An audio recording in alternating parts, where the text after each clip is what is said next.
Selamat pagi. Welcome to the latest news from Bali and Indonesia. This is June 29th, 2022, and my name is Bruce. And today I'm up on the roof just to start this off.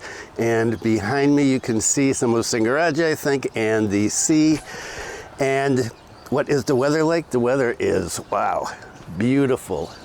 Slightly hazy. Temperature is 30.9 degrees Celsius, humidity is 63%, and the wind speed is very quiet today. Wow, this is a drone day, 1.9 kilometers per hour. Lots of stuff to talk about today, and I'm going to fit it all in here because I want to clear my books, get all the things that I wanted to talk about done, and so this may be a little long.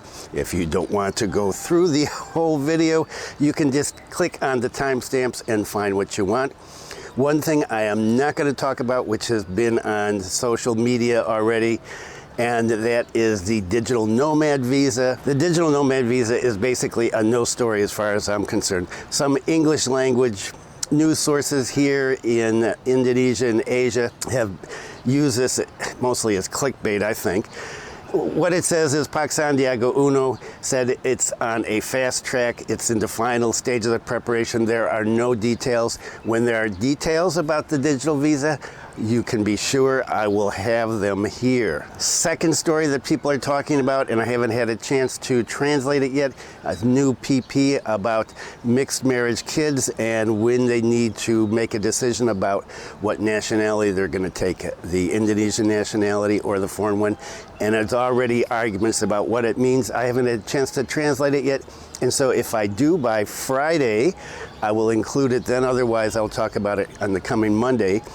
It's certainly not an issue that has to be talked about immediately. So I will hopefully get around to that by Friday, but it's kind of busy here, crazy here. I've got Zoe and Space Boy, my grandson, and tomorrow's my birthday, and the next day is my oldest daughter's birthday, so there's a lot of stuff going on here, and so we're just going to get to things as we can. Hopefully there will be a video on Friday. I don't know, we'll see. If there is not, I may put a Singaraja snippets up there instead. Okay, so let's talk about the numbers first, and then we're going to go into the main story, which is about Komodo. So let's take a look at the numbers. And what are the numbers like today? Well, nationally, they're up over 2,000. 2,167. National recoveries, 1,170. National deaths, just 2. Good news. Bali new cases, 54, so we're hanging around that number, the low 50s and mid 50s. Bali recovery, 70, and Bali deaths, 0. So no news on whether or not there is going to be a movement backwards in terms of the mask-ing, which is, of course, a big issue for me and a lot of people. And restrictions, we're still at level 1. And that extends into next week. And so then probably on next Monday, there will be a rethink about that. And we'll have to see what happens. But right now, things are pretty steady. Let's get into the main story. Komodo Park to charge US $260 per visitor. Effective August 1st, 2022, the provincial government of East Nusa Tenggara and the Komodo National Conservation Park will charge 3.75 million rupees per person, approximately $260 to enter the park. The ticket will reportedly allow repeated visits over 1 year. It's not clear if a lower tariff will be available for domestic visitors. So right now, this fee is for foreigners going there. So 3.75 million rupees, but you can do multiple visits over a year. I don't know how many people are actually going to want to go into Komodo National Park more than once, but maybe go to see the dragons or go diving, snorkeling. There will also be a yearly maximum quota of 200,000 visitors. If you go in a group of 4, the fee will be 15 million for the whole group, and that will last for 1 year. So the decision for the huge increase in price and the quota limitations are based on the high cost of conservation efforts and the need to protect degradation to the ecosystem caused by the growing number of visitors to Komodo. But it is pretty cool to see the dragons up close, I have to admit, and the waters around there are beautiful. According to the task force in charge of the park, every park visitor brings a harmful impact to the wildlife, the biological diversity, and the overall ecosystem of the park. In addition to putting a maximum number of annual visitors to the park, every visitor must register their visit online via a dedicated website. The 200,000 annual limit on visitors to the park results from a review of carrying capacity done by a team of experts. No mention has been made of any maximum daily quota. Maybe that will be updated in the future. Future visitors to the park will also be required to present a health certificate from a recognized medical facility. The head of the Komodo National Park, Nikita said that the new regulations are being implemented following 6 significant incidents occurring over the past 3 years. Awang also emphasized that travel agencies bringing people to Komodo National Park need to take responsibility for the physical condition of their clients while visiting the park. Apparently, they have not in the past. You may remember this incident back in April that I talked about that went viral. Social media and Indonesian media are awash with reports of a video clip of tourists on a boat operating in the bounds of Komodo National Park shooting off fireworks. They were shooting off fireworks apparently at flying foxes who take off right around sunset looking for food. And that was a huge issue. And so the increase in fees goes along with the increase in fees in Borobudur, and Indonesia apparently is beginning to take seriously conservation efforts for some of the unique aspects of Indonesian life and culture. In my opinion, it is well worth $3.75 million to go see the dragons in their natural habitat. And having a quota is a great idea as well. Be interested in any comments on this. What do you think? Yes? No? You think it's too expensive? You think it's a good idea? Do you think it should be more expensive? And how about a daily limit on the number of people that can come? Still some questions about this issue. And on to a story that is just everywhere in Indonesian media. And I talked about this briefly in the last video, the Holywings bar chain. Well, this story has continued to develop. This is really riling people up. Jakarta revokes business permits of 12 Holywings outlets. So Holywings apparently has 36 outlets throughout Indonesia, not just in Jakarta. They are everywhere. Going to the east of Jakarta, going to the west of Jakarta, 36 outlets. And so the 12 in Jakarta have had their licenses revoked. This is based on finding a number of violations, according to the head of Investment and One-Stop Service Office, Benny August Chandra. So they've just discovered these violations, didn't discover them before. This is an interesting story. Stay up with this one. Holywings apparently violates alcohol sales rules. The head of Jakarta Tourism and Creative Economy Agency explained that several of the cafes or restaurants, whatever you want to call them, bars, have not been proven to have a standard certificate for bar business that has been verified by the government. This was only discovered after research and examination of the online single submission risk-based approach. Licensing documents and field monitoring was carried out. However, the head of the DKIPPK UKM office, Elizabeth Rato Rante Alo, explained that alcohol beverages should not be consumed at the cafe, but only taken home. And from the review, and you can find this on social media as well, there are outlets that sell alcohol for drinking on the spot. Of course, they're a bar. And if you saw the last video, you know that Holywings has become an issue after a controversial issued a promotional campaign offering free gin for consumers with the name Mohammed and Maria. This move sparked a public outcry and saw a number of employees facing jail time. Six right now are facing jail time, and who knows where this is going to go. Now, the next story here about this makes this even more interesting. Regarding the free beer promo for the names of Muhammad and Maria, Hotman Paris apologizes. Who is Hotman Paris? Hotman Paris is probably the best known lawyer in Indonesia, a controversial figure. He's not only a lawyer, he's a celebrity. You may remember, especially if you're Australian, the Chappelle Corby case. He was her lawyer for a while and famously or infamously quit because he said he needed to make some money in order to buy, what was it, a Lamborghini or a Ferrari. He collects expensive cars, apparently buys a new one every year. And a few years ago, he gave his 17-year-old daughter a Bentley. And this is an interesting character. If you don't know about him, it is worth doing a Google and reading some of the stuff he says. I'm not going to go into it now because, well, it's extensive and, wow, I don't want to irritate this guy if he just happened to come across this blog, not likely, but he is a pistol.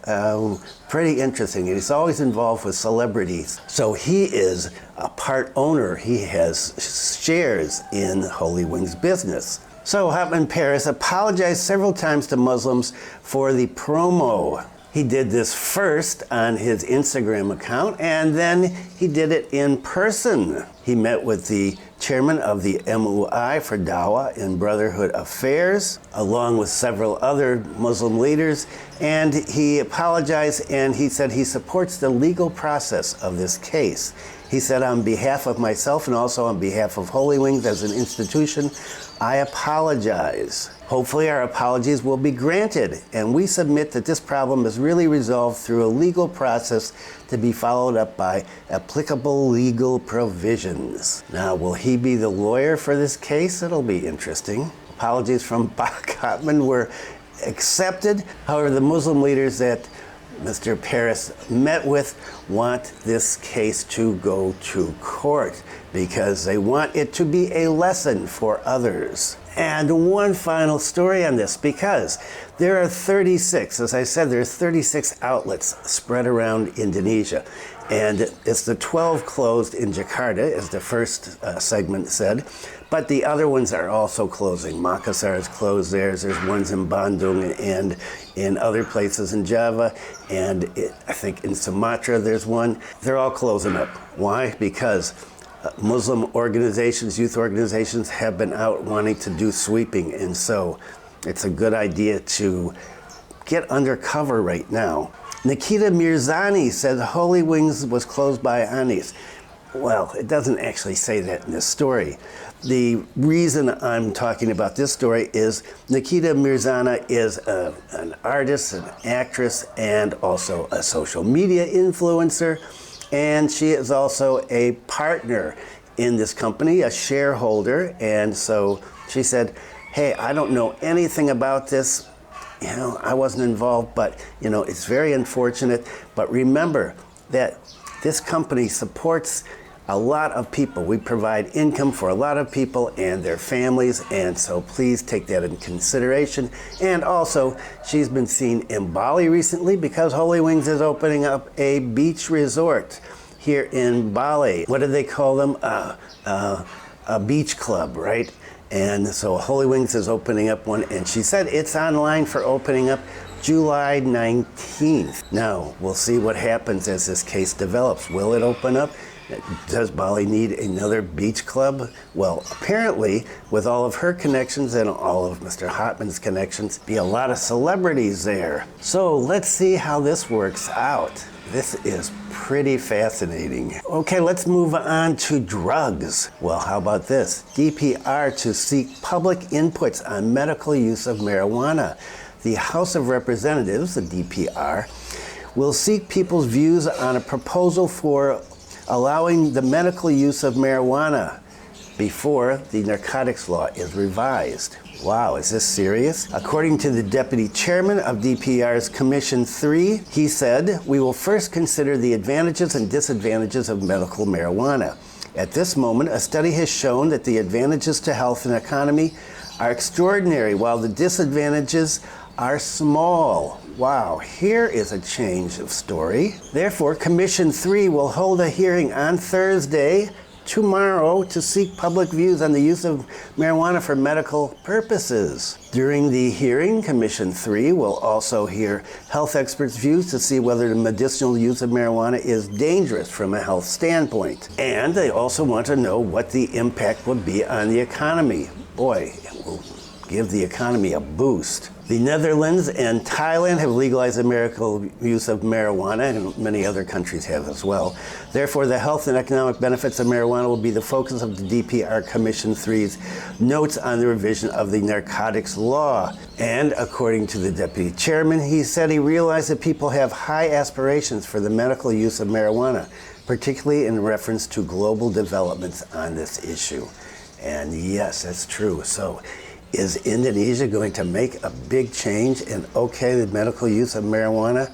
Wow, this would be a huge step forward for the country and for people who are suffering and need to use pot to alleviate their pain and some of their symptoms. So we'll be following up on this. The meeting is tomorrow. I'm looking forward to seeing something over the weekend. And I've been talking a lot lately about airfares and planes coming in and planes going out. And Garuda Indonesia. Garuda Indonesia diverts focus towards domestic market, says SOE's minister. So state-owned enterprises, that's SOE.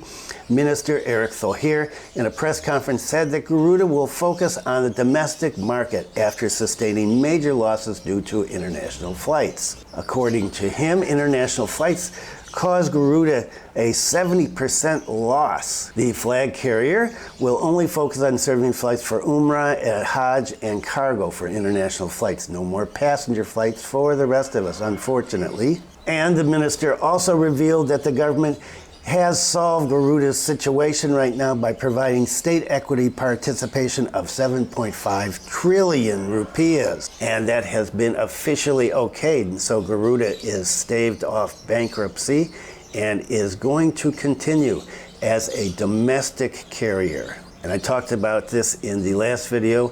Garuda will be a full-service domestic carrier, so you'll be able to bring luggage on the plane free of charge, I'm assuming, usually up to 25 kilos, and you get some meal and a choice of meal, unlike the budget one where you get zero. Okay, so good, Garuda is still around. And here is something from Lion Air. Lion Air is not the most popular airline in Indonesia. A lot of people complain about Lion Air. I've flown Lion Air, and sometimes it's been good and sometimes it hasn't been. Lion Air claims not making profit despite pricey airfares. According to Lion Air's managing director, there are various routes that, despite being set to adhere to the price ceiling, are not able to profit from 100% seating capacity. Air carriers will not be able to run a flight route if we are enforced to follow the price ceiling rules. So there is a price limit on economy seats here domestically. And so they can't go above that. Business class, first class, yeah, they can charge what they want to. Economy, they can only go so high. And so when he says they're not making any money, if they follow the rules, what do you think he's saying?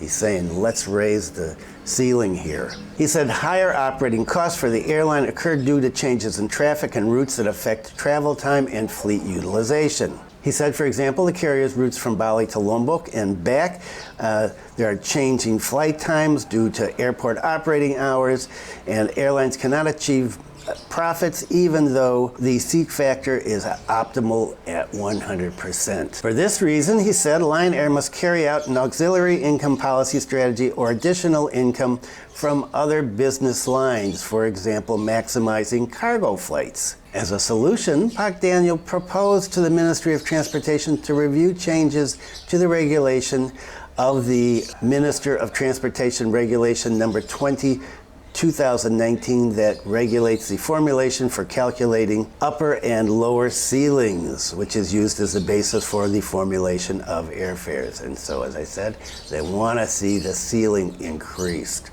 Expect to pay more if this happens. And if you've been here a long time, you have probably taken a ferry or two in your life. I've taken many. When I lived in Sumbawa, I took ferries all the time, coming back and forth, unless we flew, and that was only an option for a very short period of time. We would drive from Sumbawa back to Bali and back and forth, and we had to take a ferry from Bali to Lombok and then Lombok to Sumbawa. Well, ferries can be iffy here, and in this case, KMP Nusa Dua experiences engine off in Gilimanuk waters. Bali Basarnas conducts evacuation. So apparently the ferry experienced engine failure, currents took it and ran it aground. The ship departed for Gilimanuk around 2 o'clock in the morning, and according to information received by the Denpasar Search and Rescue Office, and that's what Basarnas is, it was carried by the current and ran aground approximately 0.5 kilometers northwest of Gilimanuk Harbor. The ferry had a total manifest of 160 people, including 13 crew members, and the rest are passengers. The ship also had 6 motorcycles, 21 four-wheel vehicles, minibuses and sedans, 12 pickup trucks, 1 bus, and 2 trucks. Search and rescue people were able to successfully evacuate everybody in safe condition, and they transported them to the Gilimanuk Harbor. And let's end up with a bully behaving badly story. Caught trying to steal a motorbike, Russian Caucasian arrested by the police. So a Russian in the Tegalalang district in Gianyar was caught trying to steal a motorbike. Apparently, the Russian in question was staying in Ubud and ran out of money, and so he decided to steal a motorbike that he saw left in a homestay or a resort by jumping over an iron chain fence attached to the parking area. According to one version of the story, he saw that there was a key in the ignition, and so he hopped the fence. He was going to steal it. But he couldn't get out because he couldn't get the lock open on the fence. And so he was caught by a security guard and handed over to the police. After he was secured by the police, he went berserk and damaged existing facilities, like breaking a chair, screaming, and urinating carelessly. I would love to know about the urinating carelessly. What does that mean? He pee on the floor? Police officers decided, well, maybe he's crazy, and so they gave him a psychological test. They decided that it was normal, and it seems that he is faking being mentally disturbed, because if you're mentally disturbed here when you're busted, you get a different treatment than if you're just a plain old criminal. And so they moved him from the initial station to jail cell. But reports coming out today are that he is causing havoc there and disturbing the other prisoners with his bizarre behavior. And so no charges apparently have been filed against him yet, because they just want to get him deported and out of their hair. And so that's it for today. If you found this video useful, helpful, informative, scintillating, amusing, not irritating, I would appreciate a thumbs up. It helps spread the video and, well, I guess make me some more money, and which is pretty negligible. And if you have not subscribed, please consider subscribing. Videos are Monday, Wednesday, and Friday. Cooking video on Sunday, and there will be a cooking video this week. This jajan my wife made, it is amazing. It's so good, and it is not difficult to make. Watch the video, you can find out how to make it, and of course, as usual with my wife's cooking, everything looks so cute. That's it. Thanks for viewing. Be kind to someone today. Stay safe, and I will see you on Friday.